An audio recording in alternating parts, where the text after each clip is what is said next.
మరి మన రేవంత్ వాగ్దానం చేసింది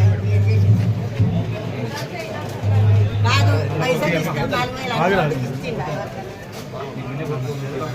నాకు వినే ఓపికలేదు చాలు నేను ఇచ్చేట్లు అడిగినా నాకు అంతే మాకు మేము అడగలేదు నేను ఇవ్వాలంటే రేపు కాదు నాన్న ఇవ్వాలి ఇస్తారు పెట్టాను నేను కాదంటలేదు నాన్న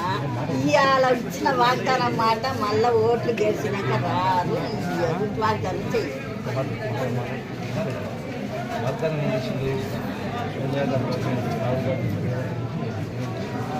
కాంగ్రెస్ పార్టీ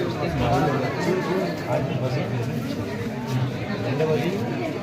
రేషన్ కార్డు ఇస్తాము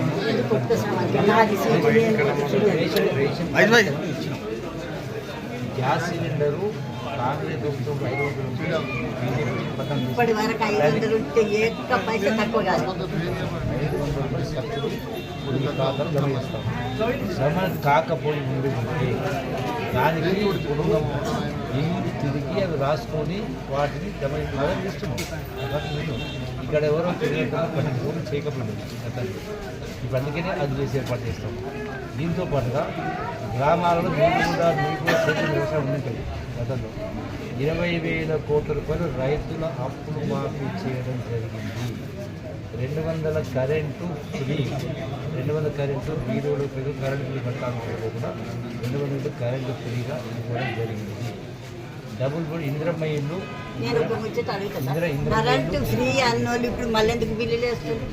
మళ్ళీ 200 యూనిట్ల కరెంటు వరకే ఫ్రీ 200 కంటే పైన ఉంటే బిల్లు కట్టాల్సిందే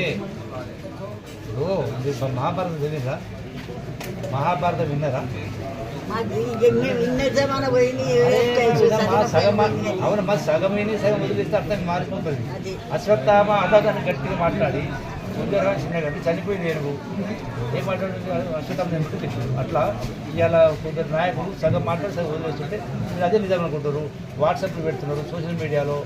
డబ్బులు పెట్టి జీతాలు ఇచ్చి ఉన్నది లేనట్టుగా లేనట్టుగా చూస్తారు ఇలా అవి చూసి నిజమే అనుకుంటున్నారు ఏది నిజమో ఏది అబద్ధమో తెలిపి వచ్చింది తెలియకనే కదా ఇప్పుడు అడిగేది మరి అంత ఏది అబద్ధమో ఏది చేసేది అంత అబద్ధం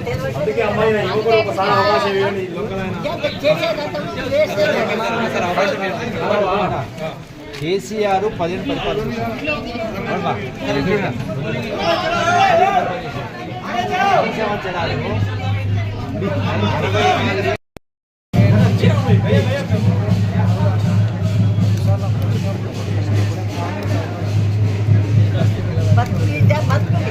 ఓట్లు వేయగానే కెరువులు బతుకులు వీధి మీరు కానీ ప్రజలను ప్రచారం చేసేది అప్పుడే